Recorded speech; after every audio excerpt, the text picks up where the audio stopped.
저는 세상에 태어나던 순간부터 삶이 평탄하지 않았습니다. 첫 울음을 터뜨리던 그날도 집안엔 평화가 아닌 분노가 가득했다고 합니다. 어머니가 나중에 말씀하시길 저를 낳던 날 아버지가 술에 취해 병원 복도에서 난동을 부렸다고 하더군요. 간호사들이 필사적으로 말려도 소용없었고 결국 경비원까지 나서야 했다고 합니다. 저는 그렇게 소란과 혼란 속에서 태어났습니다. 아버지는 술을 좋아했습니다. 아니, 좋아한다는 표현보다는 술에 완전히 의존하며 살았다고 하는 게 정확할 것 같습니다. 술만 드시면 사람이 완전히 달라지셨거든요. 평소에는 말수도 적고 조용한 분이었는데 술이 들어가면 마치 다른 사람의 영혼이 들어간 것처럼 변하셨습니다. 그 변화는 언제나 폭풍 같았고 우리 가족에겐 재앙이나 다름없었습니다. 제가 태어나기 전부터 우리 집의 분위기는 이미 깨져 있었던 것 같습니다. 어머니가 임신 중일 때조차 아버지는 화가 나면 주먹을 휘두르셨다고 합니다. 저는 태어나기도 전부터 어머니의 눈물과 한숨, 그리고 두려움 속에서 존재하고 있었던 셈입니다. 어머니는 임신 기간 내내 극심한 스트레스 때문에 입덧이 심했고 몸무게도 제대로 늘지 않았다고 하더군요. 뱃속의 저 역시 그 불안감을 고스란히 느끼며 자라났을 것입니다.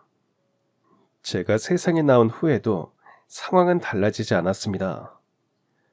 제가 기억하기 시작한 이후로 그 상황은 전혀 나아지지 않았고 오히려 더 심해졌다고 해야 할까요? 어머니는 늘 멍이 든 얼굴을 두꺼운 화장으로 가리려 애쓰셨습니다. 하지만 제 어린 눈에도 그 화장으로는 다 가려지지 않은 상처들이 선명하게 보였습니다. 저녁이 되면 집안에 공포의 시간이 찾아왔습니다. 아버지가 문을 열고 들어오시는 발소리만 들려도 온 집안이 순식간에 긴장으로 가득 찼습니다. 어머니의 얼굴은 창백해졌고 저는 무의식적으로 어머니 치마폭 뒤로 숨곤 했습니다. 어느 날 저녁, 평소보다 훨씬 늦게 들어온 아버지의 비틀거리는 발걸음 소리가 계단에서부터 들렸습니다. 현관문이 거칠게 열리는 소리와 함께 술 냄새가 집안을 가득 메웠습니다. 그 냄새만으로도 오늘 밤이 어떤 밤이 될지 예감할 수 있었습니다. 엄마, 오늘은 아빠 안 오시면 좋겠어요. 엄마가 다 막을 테니 걱정하지 마. 어머니가 대답하셨지만 그 목소리 역시 떨리고 있었습니다. 그 모습을 보며 어린 마음에도 어머니도 무서워하시는구나라는 걸 깨달았습니다. 그 순간 제가 의지할 곳이 아무데도 없다는 절망감이 밀려왔습니다. 그날 밤도 예외는 아니었습니다. 초저녁부터 거나하게 술에 취해 들어온 아버지는 반찬이 마음에 들지 않는다며 화를 내기 시작했습니다. 식탁이 뒤엎어지고 그릇들이 바닥에 산산이 부서지는 소리가 집안을 가득 메웠습니다. 저는 그런 광경을 보며 온몸이 굳어버렸습니다. 어머니는 저를 품에 안고 밤새 조용히 우시곤 했습니다. 저는 그 눈물을 닦아드리고 싶었지만 어쩔 바를 몰라 그저 울음만 삼켰습니다. 어머니의 따뜻한 품에서도 불안감은 조금도 사라지지 않았습니다. 밤중에 깨어보면 어머니가 천장을 바라보며 무언가 깊은 생각에 잠겨있는 모습을 자주 봤습니다. 그 눈빛에는 절망과 체념, 그리고 어쩌지 못하는 안타까움이 가득했습니다. 유치원에 다니기 시작하면서 저는 다른 집과 우리 집이 얼마나 다른지를 점점 더 선명하게 알게 되었습니다. 친구들은 아빠가 유치원에 데려다주고 마중을 나오는 이야기를 자랑스럽게 했는데 저희 아빠는 한 번도 그런 적이 없었거든요. 아니, 아빠가 끼어있는 상태로 저를 제대로 본 적 자체가 손에 꼽을 정도였습니다. 다른 아이들이 아빠와 함께한 추억을 이야기할 때면 저는 할 말이 없어서 그저 듣고만 있었습니다. 유치원 선생님이 부모님 직업에 대해 물어보셨을 때가 지금도 생생히 기억납니다. 아빠가 어떤 일을 하시니?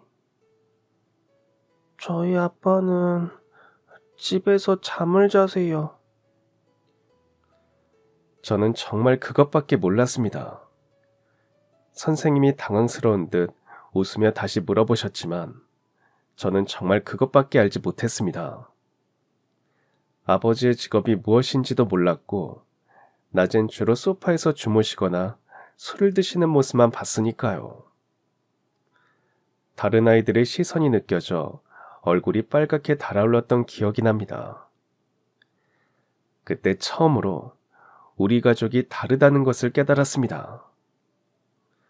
발표회나 체육대회 같은 행사가 있을 때마다 저는 마음속으로 어머니 혼자 오시길 간절히 바랐습니다. 아버지가 함께 오시면 술 냄새 때문에 다른 부모님들이 피하는 게 눈에 보였거든요. 어머니도 그런 걸 아시는지 대부분 혼자 오실 때가 많았습니다.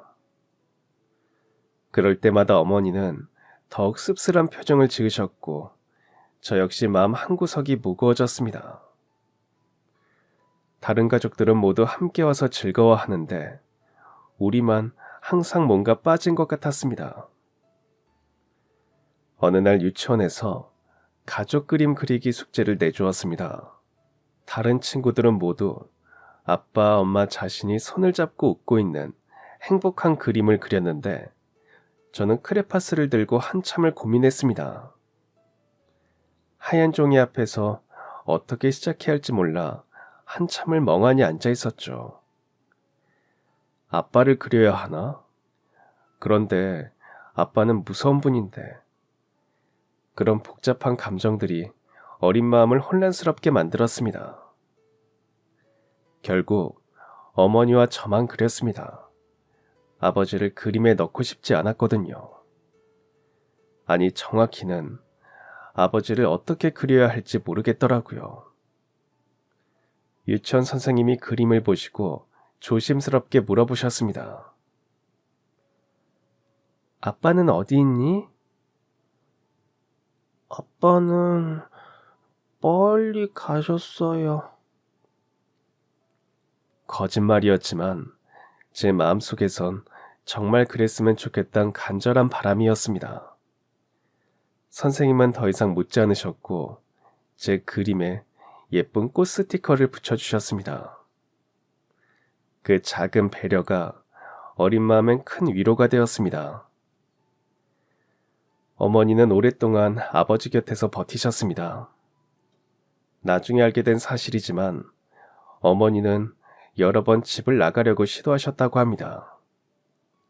하지만 갈 곳도 마땅치 않았고 무엇보다 저를 혼자 키울 자신이 없어서 매번 포기하셨다고 하더군요. 그때는 지금처럼 홀어머니를 위한 사회적 지원도 부족했고 여성이 혼자 경제활동을 하며 아이를 키우기가 지금보다 훨씬 어려운 시대였습니다. 어머니의 친정 부모님은 일찍 돌아가셨고 형제 자매들과도 사이가 좋지 않았습니다. 결혼할 때 반대가 심했던 터라 도움을 청하기도 어려운 상황이었죠. 그럴 줄 알았다. 우리가 말렸을 때 들었어야지. 같은 말들을 들을 게 뻔했으니까요. 어머니는 그런 말들을 들을 바에야 차라리 혼자 감당하겠다고 하셨을 것입니다. 그런 중에도 어머니는 저를 위해 최선을 다하려 노력하셨습니다. 아버지가 주무실 때 몰래 책을 읽어주시거나 작은 장난감을 사다 주시기도 했습니다. 하지만 그런 순간들은 너무 짧았고 언제나 아버지가 깨어나면 끝나버리곤 했습니다. 어머니의 그런 노력들이 더욱 애틋하게 느껴졌습니다. 문제 그날 밤 어머니는 저를 안고 오랫동안 이야기를 하셨습니다. 평소와 달리 어머니의 목소리엔 결심 같은 것이 느껴졌습니다. 우리 딸, 엄마가 용기가 없어서 미안하다. 조금만 더 기다려줄 수 있을까? 어머니의 눈에서 굵은 눈물이 떨어졌습니다. 엄마는 용기 있어요. 엄마가 제일 용감해요. 어린 제가 할 수 있는 위로는 그것뿐이었습니다. 하지만 어머니의 눈물은 계속 흘렀습니다. 그 눈물 속에는 한 여자로서의 절망과 어머니로서의 죄책감이 뒤섞여 있었을 것입니다. 어린 저로서는 어머니의 그 복잡한 심정을 다 이해할 순 없었지만 어머니가 정말 힘들어 하신다는 것만큼은 알 수 있었습니다. 제 초등학교 입학을 앞둔 어느 겨울밤, 평소보다 더 심한 폭력이 있었습니다. 아버지가 회사에서 해고 통지를 받아온 날이었습니다. 그것도 음주로 인한 사고 때문이었죠. 술에 취한 아버지는 어머니에게 모든 화풀이를 했습니다. 본인의 실패와 좌절감을 어머니에게 쏟아내며 더욱 잔혹하게 구타했습니다. 다음날 아침, 어머니는 평소보다 더욱 정성스럽게 밥을 차리셨습니다. 하지만 얼굴의 상처는 아무리 두꺼운 화장으로도 가려지지 않았습니다. 어머니는 제 책가방을 평소보다 더 꼼꼼하게 챙기시며 천천히 그리고 단호하게 말씀하셨습니다. 우리 딸, 이제 학교 가니까 공부 열심히 해야 한다. 공부를 해야 나중에 엄마처럼 살지 않을 수 있어. 그 목소리는 조금 떨렸지만 그 속엔 강한 의지가 담겨 있었습니다. 저는 그저 설레는 마음에 고개만 끄덕였습니다. 초등학교 입학한다는 기대감으로 가득했거든요. 그때는 어머니의 그 말이 마지막 당부가 될 줄 몰랐습니다. 어머니는 저를 평소보다 더 오래, 더 꽉 안아주셨습니다. 그 품에서 어머니의 심장 소리가 들렸는데 평소보다 빨리 뛰고 있었습니다. 엄마가 조금만 더 강했으면 좋았을 텐데. 우리 딸은 엄마보다 훨씬 강한 사람이 되려. 그 말은 제 어린 마음에 깊게 새겨졌습니다. 당시에는 무슨 의미인지 완전히 이해하지 못했지만 어머니의 간절한 마음만큼은 고스란히 전해졌습니다. 그날 오후 어머니는 저를 유치원에서 데려온 후 평소와는 완전히 다르게 행동하셨습니다.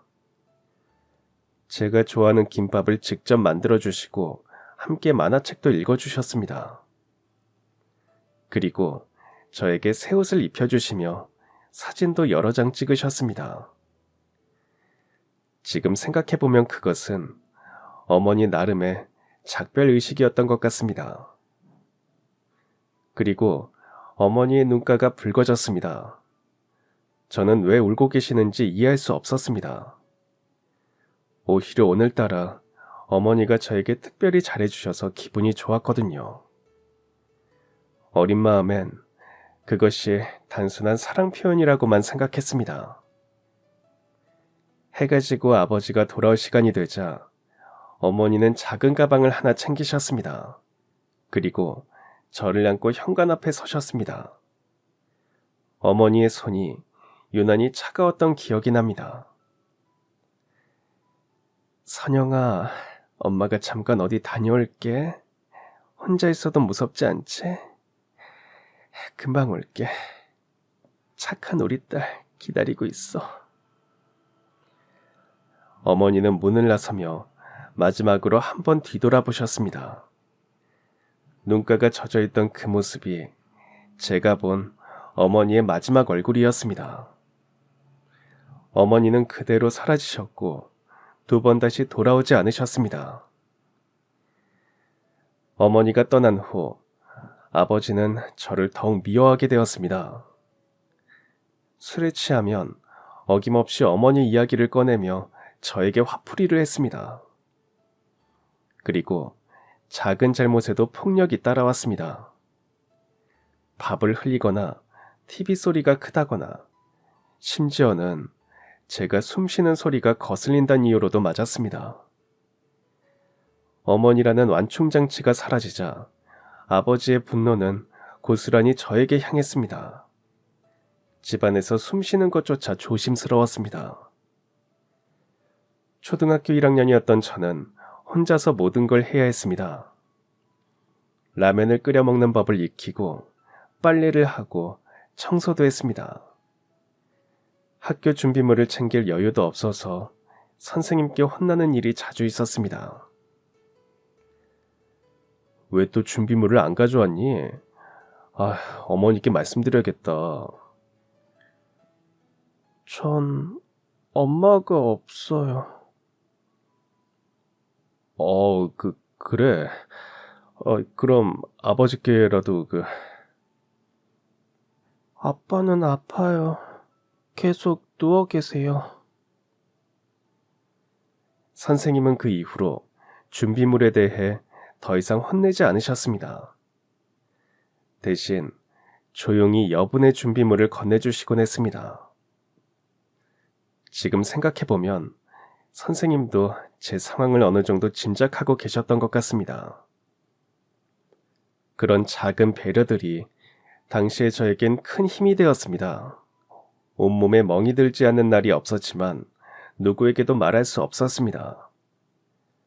체육 시간에 반팔을 입어야 할 때면 온몸의 멍들이 드러나지 않을까 걱정이 되어 화장실에서 혼자 조용히 옷을 갈아입곤 했습니다. 다른 아이들이 왜 혼자 갈아입어라고 물으면 부끄러워서라고 둘러댔습니다. 어린 나이에도 그런 거짓말을 자연스럽게 할 수 있게 되었다는 것이 스스로도 슬펐습니다. 그렇게 힘든 시간을 보내던 중 중학교 입학을 앞둔 어느 겨울날, 아버지가 술에 취해 길을 건너다 교통사고를 당하셨습니다.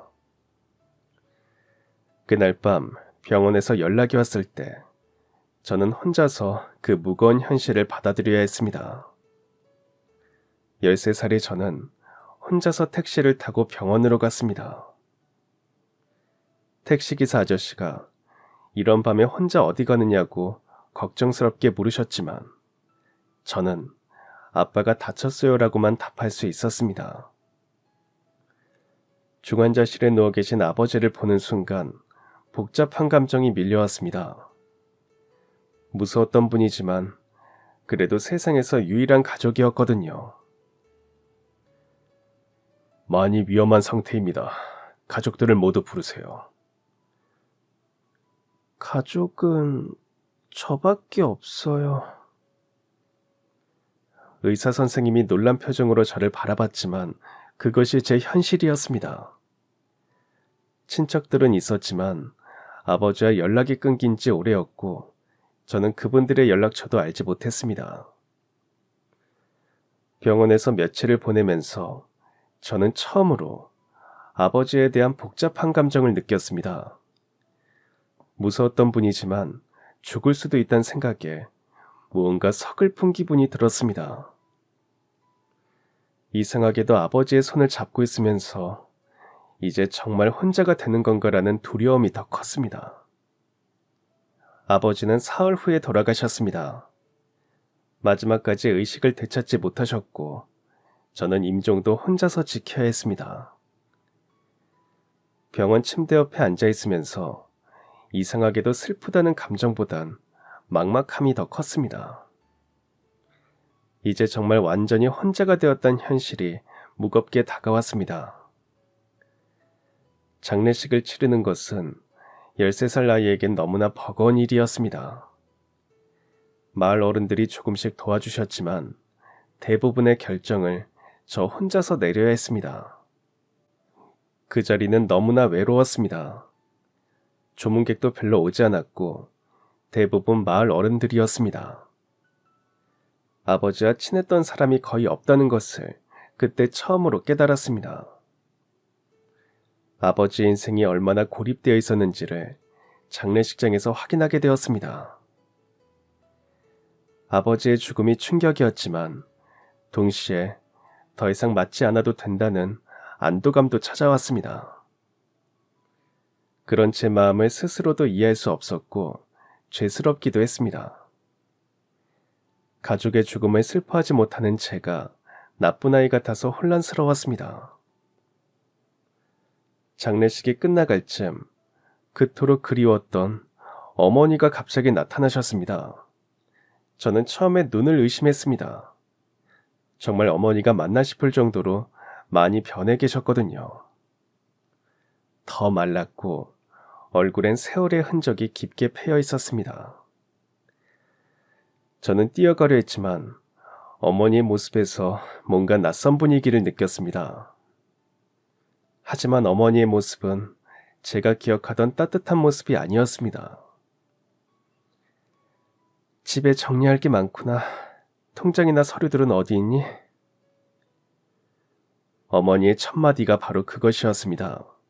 안부를 묻거나 그동안 어떻게 지냈는지 물어보는 대신 현실적인 문제부터 확인하시는 어머니를 보며 가슴이 철렁 내려앉았습니다. 어머니는 며칠 동안 집을 들락거리며 아버지의 사후 정리에만 집중하셨습니다. 보험회사에 연락하고 은행 업무를 처리하셨습니다. 이제 엄마랑 같이 살자. 다른 데로 이사 가야겠다. 어머니가 말씀하시자 저는 잠시 희망을 품었습니다. 드디어 어머니와 함께 살 수 있게 된 건가 싶었거든요. 그동안의 외로움과 고통이 모두 끝나는 것 같았습니다.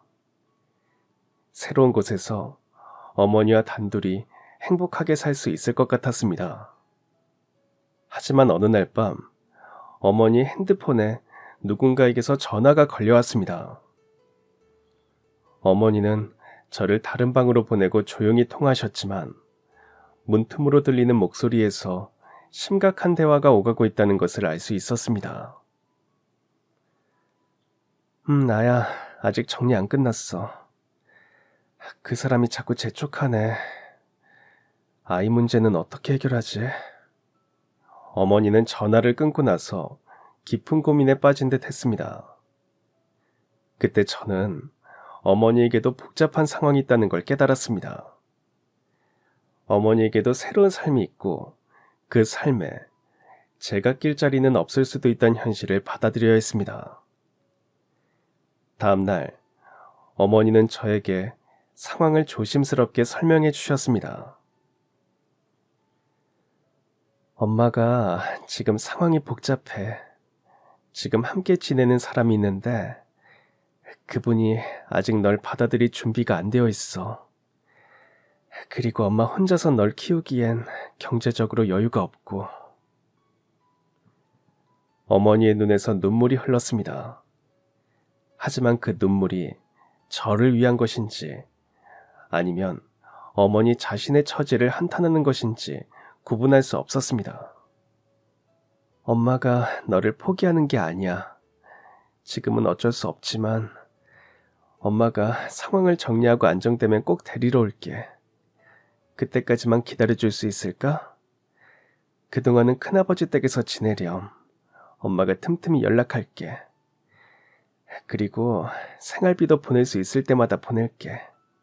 어머니는 정리된 돈 중 일부를 저를 위해 남겨두시고 정기적으로 연락하겠다고 약속하며 다시 떠나셨습니다.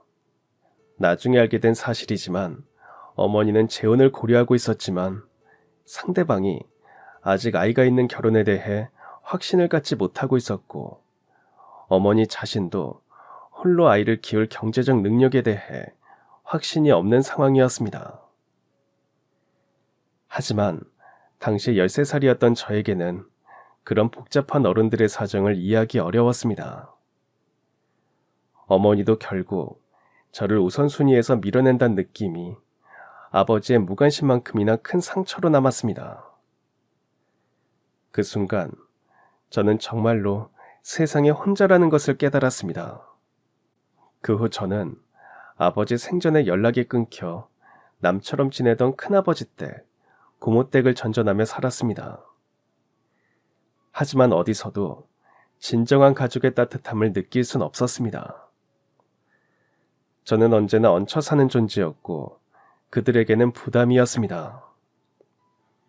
눈치를 보며 살아야 했고 항상 조심스럽게 행동해야 했습니다. 밥을 먹을 때도 적게 먹으려 노력했고 전기나 물을 아껴 쓰려고 했습니다. 작은 것 하나라도 문제가 되지 않으려고 스스로를 숨겼습니다. 친척 집에서는 제가 숨쉬는 것조차 눈치가 보였습니다.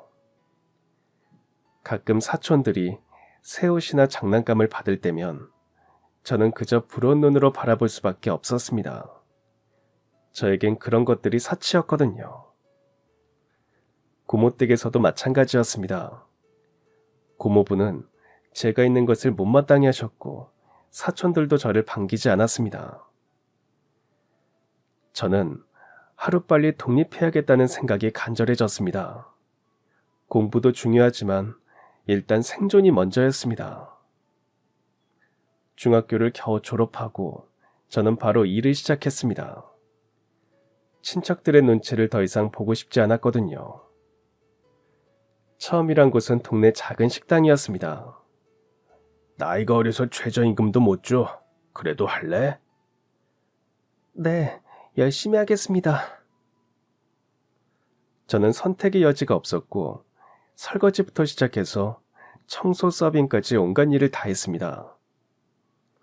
첫 겨울, 찬물에 설거지를 하느라 제 손은 틀 정도로 텄습니다.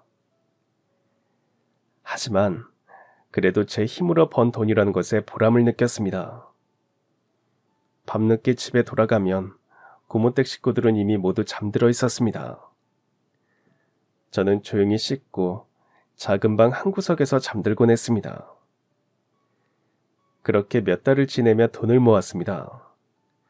매일 라면과 김밥으로 끼니를 때우면서도 한 푼이라도 더 모으려고 노력했습니다. 17살이 되자 작은 고시원에서 혼자 살기 시작했습니다. 월세 30만 원짜리 작은 방이었지만 제게는 처음으로 생긴 진짜 내 공간이었습니다. 그 작은 방에서 제 새로운 인생이 시작되었습니다. 공장에서 야간 근무를 하며 검정고시를 준비했습니다. 낮에는 잠을 자고 저녁에는 공부를 한 후 밤에 일을 나가는 생활이었습니다. 힘들었지만 누구 눈치도 보지 않고 살 수 있다는 것이 좋았습니다. 라면 하나라도 제 마음대로 끓여 먹을 수 있었고 아무도 저를 혼내지 않았습니다. 자유롭다는 것이 이런 느낌인지 처음 알았습니다. 검정고시 공부는 생각보다 어려웠습니다. 제대로 된 기초교육을 받지 못해서 모르는 것 투성이었거든요. 도서관에서 빌린 참고서로 혼자 공부하며 하나씩 알아갔습니다. 때로는 너무 어려워서 포기하고 싶었지만 공부를 해야 엄마처럼 살지 않을 수 있어라는 어머니의 마지막 말씀이 저를 붙잡았습니다. 야간 근무가 끝나고 새벽에 집에 돌아와서도 몇 시간씩 공부했습니다. 피곤해서 책상에 엎드려 잠이 들기도 했지만 포기하지 않았습니다. 교육의 기회를 놓치면 영원히 가난의 굴레에서 벗어날 수 없다는 것을 본능적으로 알고 있었습니다. 마트에서 개선원으로 일하게 되면서 제 인생에 조금씩 변화가 생겼습니다. 손님들 중에 저를 따뜻하게 대해주시는 분들이 계셨거든요. 단골 손님들은 저에게 수고한다고 빵이나 음료수를 사주시곤 했습니다. 비록 작은 친절이었지만 제게는 큰 힘이 되었습니다. 세상에 따뜻한 사람들이 있다는 것을 그때 처음 알게 되었습니다. 그분들 덕분에 사람에 대한 믿음을 조금씩 회복할 수 있었습니다. 마트 팀장님도 저를 많이 챙겨주셨습니다. 공부한다면서 그럼 시험 기간은 휴가 써도 돼? 팀장님의 그런 배려가 정말 고마웠고 그 덕분에 검정고시에 합격할 수 있었습니다. 합격 소식을 듣던 날 혼자 고시원 방에서 울었습니다. 기쁨의 눈물이었습니다. 그동안의 고생이 헛되지 않았다는 안도감과 함께 앞으로의 희망이 보이기 시작했습니다. 야간대학에 진학하게 되었을 땐 정말 뿌듯했습니다. 제 힘으로 이룬 첫 번째 큰 성취였거든요. 밤에는 공부하고 낮에는 일하는 힘든 생활이었지만 배움에 대한 갈망이 저를 지탱해 주었습니다. 대학 동기들은 대부분 저보다 어렸지만 다들 친근하게 대해 주었습니다. 처음으로 또래 친구들이 생겼습니다. 대학 도서관에서 함께 공부하고 때로는 치킨을 시켜 먹으며 밤을 새우기도 했습니다. 그런 평범한 일상들이 제게는 꿈 같았습니다. 교수님들도 제가 야간에 일하며 공부한다는 걸 아시고 많은 도움을 주셨습니다.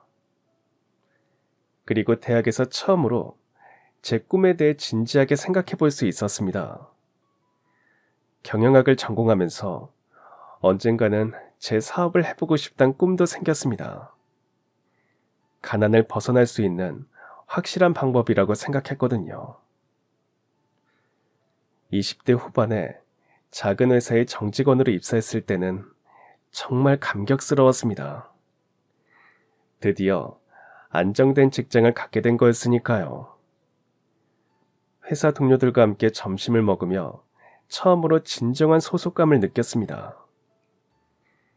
그 회사에서 지금의 남편을 만났습니다. 처음에는 남자라는 존재 자체가 두려웠습니다. 어릴 적부터 아버지의 폭력만 봐왔기에 남자는 결국 믿을 수 없는 존재라고 생각했거든요. 남편은 처음에 점심을 같이 먹자고 제안했지만 저는 계속 거절했습니다. 그냥 동료로서 점심이나 같이 먹어요. 부담스럽게 생각하지 말고. 죄송해요. 저는 혼자 먹는 게 편해서요. 저는 벽을 쌓으며 대답했지만 그는 포기하지 않았습니다. 억지로 다가오지 않으면서도 조심스러운 배려와 따뜻한 말들로 제 마음의 문을 조금씩 두드렸습니다.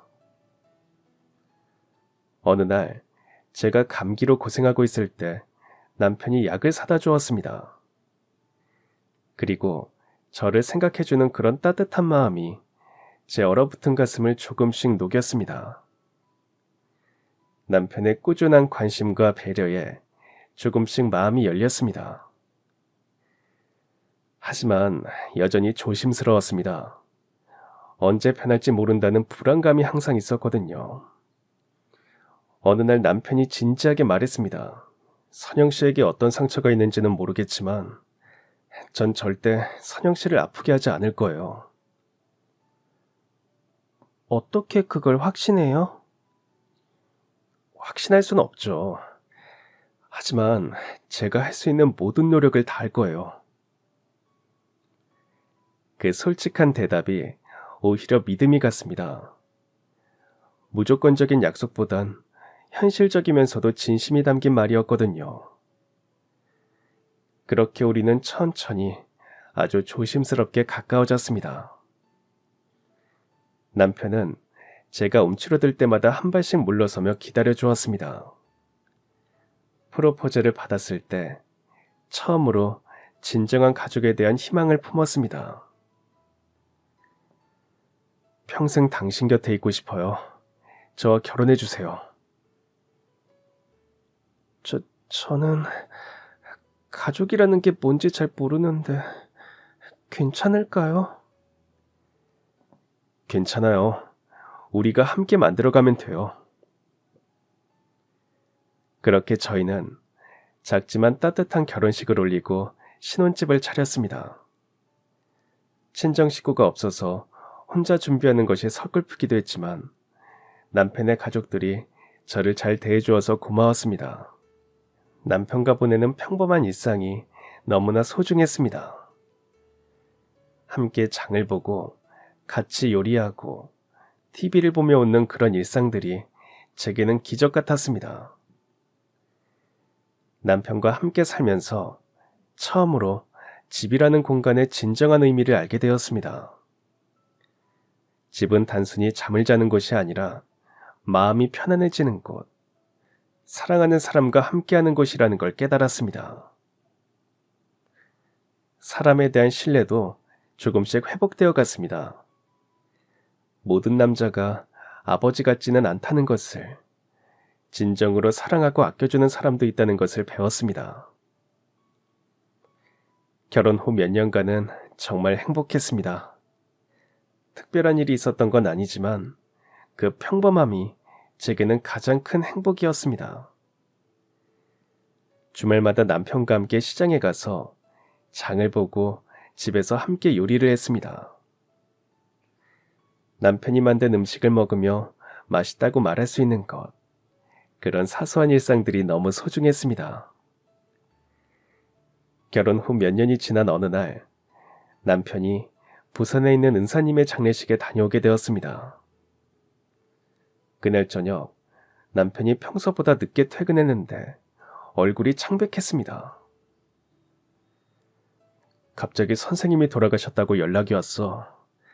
심장마비였대. 얼마 전에 통화할 때만 해도 건강하셨는데 어떻게 이럴 수가. 결혼하고 나서야 알게 된 일이지만 남편도 어려운 청소년기를 보냈다고 했습니다. 중학교 때 삐뚤어져서 담배를 피우고 싸움질을 일삼았는데 고등학교에서 만난 그 선생님이 그를 완전히 바꿔놓으셨다고 합니다. 선생님이 아니었다면 지금의 나는 없었을 거야. 그분을 만난 건 내 인생의 전환점이었어. 꼭 가봐야겠어. 회사에 급하게 전화를 걸어 휴가를 냈고 평소 침착한 남편이 이렇게 당황하는 모습을 본 적이 없어서 저도 덩달아 마음이 급해졌습니다. 기차 시간에 쫓겨 허둥지둥 집을 나서는 남편의 뒷모습에서 그 선생님이 남편에게 얼마나 큰 의미였는지 느낄 수 있었습니다. 그리고 급하게 부산에 내려간 다음날 아침, 남편에게서 전화가 걸려왔습니다. 여보, 미안한데 서류 좀 찾아서 회사에 가져다 줄 수 있어? 내일 미팅이 필요하다는데 내가 원본을 가지고 있어서 급한가 봐. 서재 책상에 메뉴 왼쪽 서랍에 있을 거야. 저는 서류를 찾기 위해 서랍을 열었습니다. 그런데 서류를 찾던 중에 오래된 사진 한 장이 눈에 띄었습니다. 사진 속에는 젊은 남편과 동창들, 그리고 가운데 서 있는 중년 남성이 있었습니다. 사진 아래에는 김병곤 선생님과 함께라고 적혀 있었습니다. 그 순간 제 심장이 쿵 내려앉았습니다. 사진 속 인물이 너무나 낯익었거든요. 설마 하는 마음에 사진을 자세히 들여다봤는데 정말로 제가 아는 그분이었습니다. 손이 떨렸습니다. 사진을 들고 있는 제 손이 너무 떨려서 사진이 바닥에 떨어질 뻔했습니다. 저는 곧장 남편에게 전화를 걸어 장례식장 주소를 물었습니다. 여보, 장례식장이 정확히 어디예요? 갑자기 왜? 부산 서면 쪽에 있는데. 남편이 의아해했지만 저는 급한 마음에 주소만 받고 전화를 끊었습니다. 그리고 곧바로 가방을 챙겨 서울역으로 달려갔습니다. 눈물이 앞을 가려 세상이 흐릿하게 보였습니다. KTX 표를 사고 기차에 올라서도 마음이 진정되지 않았습니다. 기차 안에서 계속 생각했습니다. 정말 그분일까? 온갖 생각이 머릿속을 복잡하게 만들었습니다.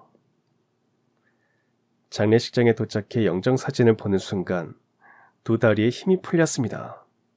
정말 그분이셨습니다. 제가 그렇게 애타게 찾던 김병곤 선생님이었습니다. 저는 영정사진 앞에서 울부짖었고 제 어린 시절의 기억들이 파도처럼 밀려왔습니다. 남편은 당황해하며 저에게 다가왔습니다. 여보, 어떻게 갑자기 여기까지 왔어? 이분이 저를 구해주신 분이에요. 남편의 당황한 표정을 보며 저는 깊게 숨을 들이쉬었습니다. 결혼한 지 몇 년이 지났지만 제 어린 시절에 대해서는 자세히 말한 적이 없었거든요. 너무 아픈 기억들이어서 차마 입 밖으로 낼 수가 없었습니다. 여보, 제가 어렸을 때 이야기 한 번도 제대로 못했죠? 힘들어하는 것 같아서 굳이 묻지 않았어. 고마워요. 하지만 이젠 얘기해야 할 것 같아요. 이분이 얼마나 소중한 분이셨는지. 제가 초등학교 다닐 때 집 상황이 정말 좋지 않았어요. 엄마는 집을 나가셨고 아버지는 매일 술을 드시고 들어와서 행패를 부렸거든요. 그때 저를 구해주신 분이 바로 이 김병건 선생님이에요. 우리 반 담임 선생님이셨거든요. 남편도 충격을 받은 것 같았습니다. 자신이 존경하던 선생님이 아내의 생명의 은인이었던 사실을 믿기 어려워했습니다. 엄마가 집을 나가고 하루가 멀다 하고 술을 마시고 집에 들어와 저를 때리던 아버지. 그즘 저에게 천사 같은 분이 나타났습니다. 바로 영정사진 속 김병곤 선생님이었습니다. 선생님은 유독 저를 세심하게 챙겨주셨습니다. 어느 날 급식 시간에 제가 너무 빨리 먹는 모습을 보시고 선생님이 말씀하셨습니다. 천천히 먹어라. 누가 뺏어가지 않으니까. 그 한마디에 저도 모르게 눈물이 났습니다. 집에선 아버지가 기분 나쁘면 제 밥그릇을 뺏어가는 일이 자주 있었거든요. 그래서 무의식적으로 빨리 먹는 습관이 생겼던 것 같습니다. 선생님은 제 상황을 조금씩 파악해 가시는 것 같았습니다. 어느 날은 제 옷이 며칠째 같은 걸 입고 있다는 것도 알아채셨고 도시락을 못 싸오는 날이 많다는 것도 눈치채셨습니다. 오늘 선생님이 도시락을 2개 싸왔는데 하나가 남았네. 같이 먹을래? 그런 식으로 자연스럽게 도와주셨습니다. 제가 위축되지 않도록 배려해 주시는 마음이 따뜻하게 전해졌습니다. 추운 겨울밤, 집안의 폭력을 견디다 못해 저는 자주 집 밖으로 도망쳤습니다. 갈 곳이 없어 학교 근처 공원 벤치에 앉아 떨고 있던 어느 날 밤, 한 분이 다가오셨습니다. 이런 추운 밤에 집에 안 들어가고 뭐하니? 감기 걸려. 그 목소리는 얼어붙은 제 마음을 단번에 녹였습니다. 선생님은 당황하지 않으시고 자연스럽게 저를 집으로 데려가셨습니다. 선생님 댁은 작지만 정말 따뜻했습니다. 선생님의 부인이 따뜻한 미역국과 계란 후라이를 만들어 주셨습니다. 그리고 깨끗한 옷으로 갈아입히고 포근한 이불을 덮어주셨습니다. 그날 밤 저는 오랜만에 깊은 잠을 잘 수 있었습니다. 무서운 꿈도 꾸지 않았고 중간에 깨지도 않았습니다. 그 후로도 제가 집에서 도망쳐 나오면 선생님은 언제나 저를 받아주셨습니다. 선생님과 사모님은 묻지도 따지지도 않으시고 그저 따뜻하게 맞아주셨습니다. 몰래 학용품을 챙겨주시고 따뜻한 옷도 건네주셨습니다. 선생님 댁에 머물 때면 정말 행복했습니다.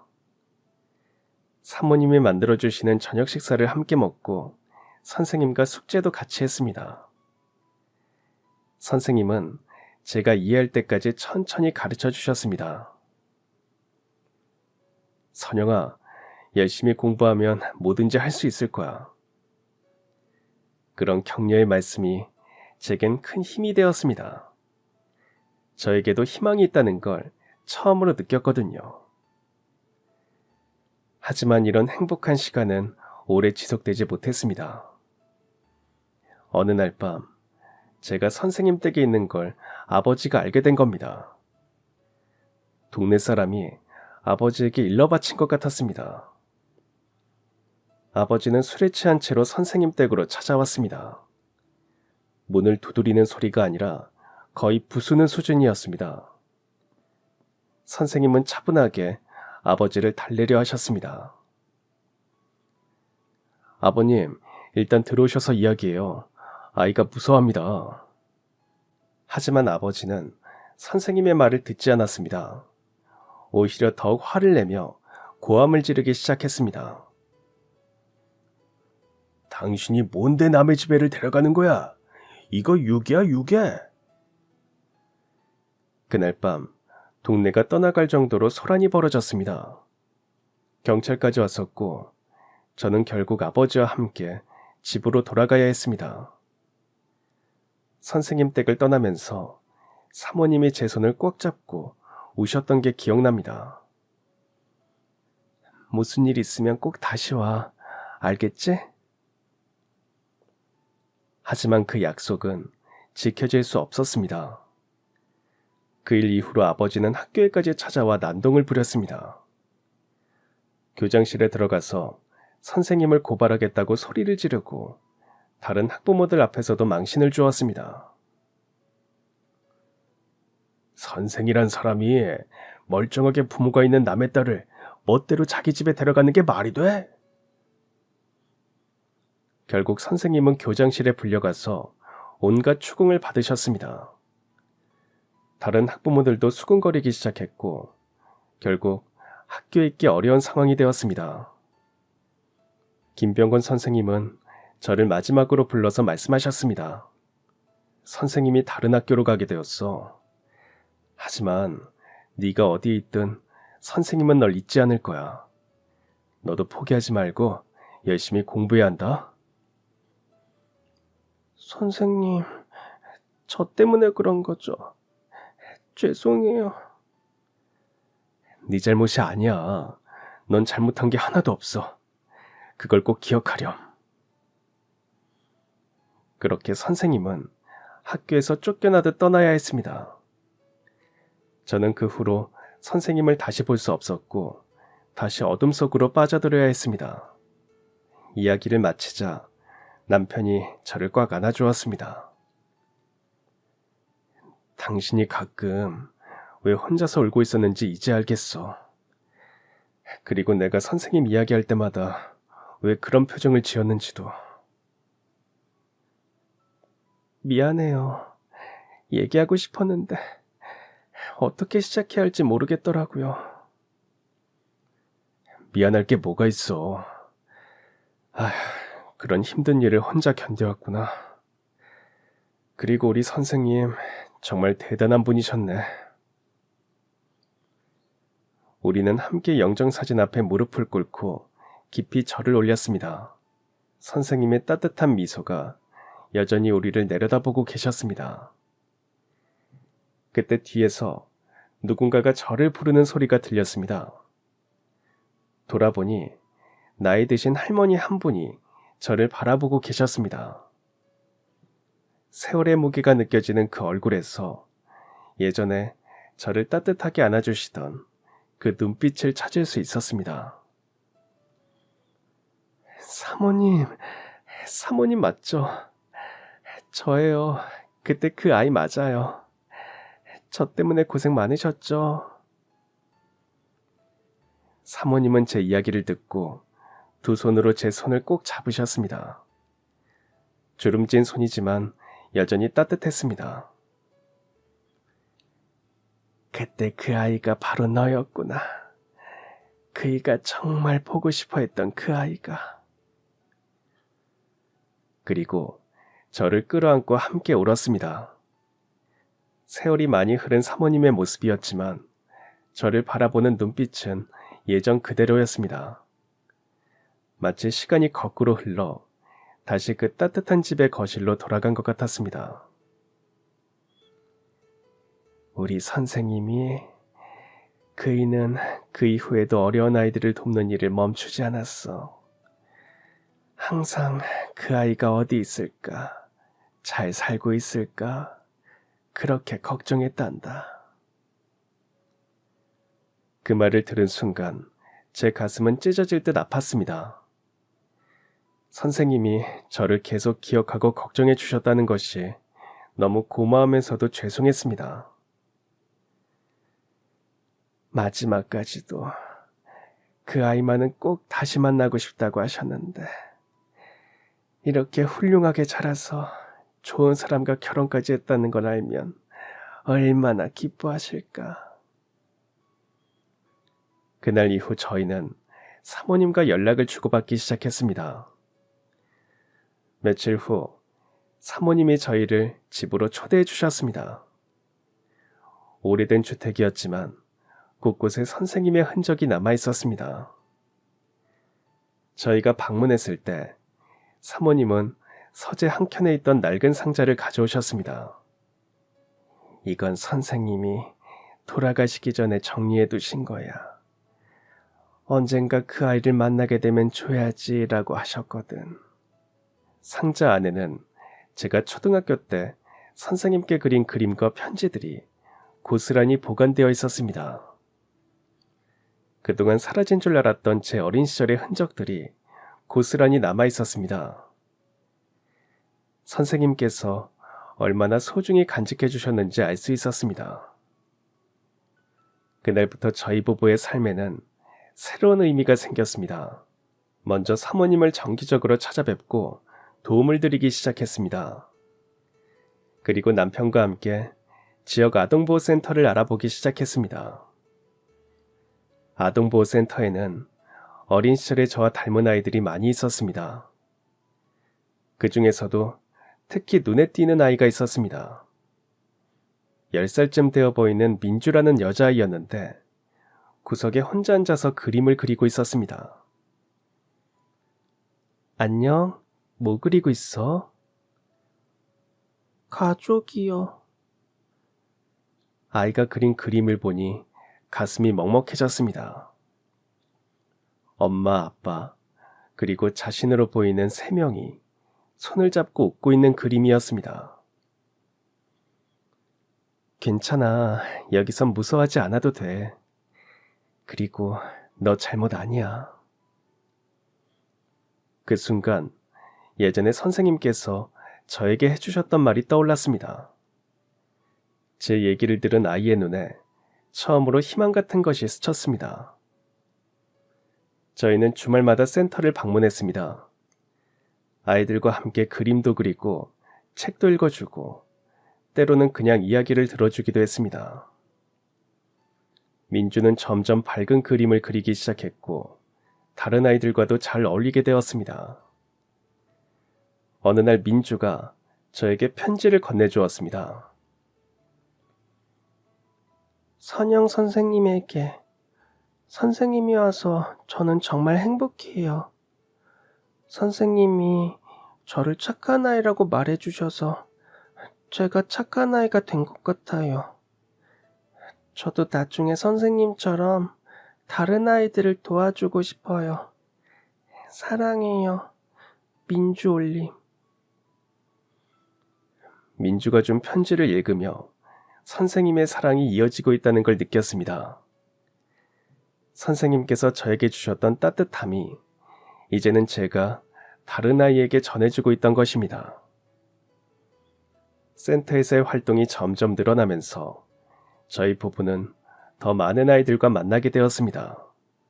각자 다른 상처를 가지고 있었지만 모두 사랑받고 싶어하는 마음은 같았습니다.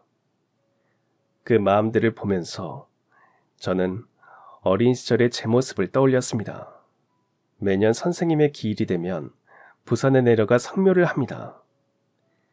사모님과 함께 선생님 앞에서 한 해 동안 있었던 일들을 이야기합니다.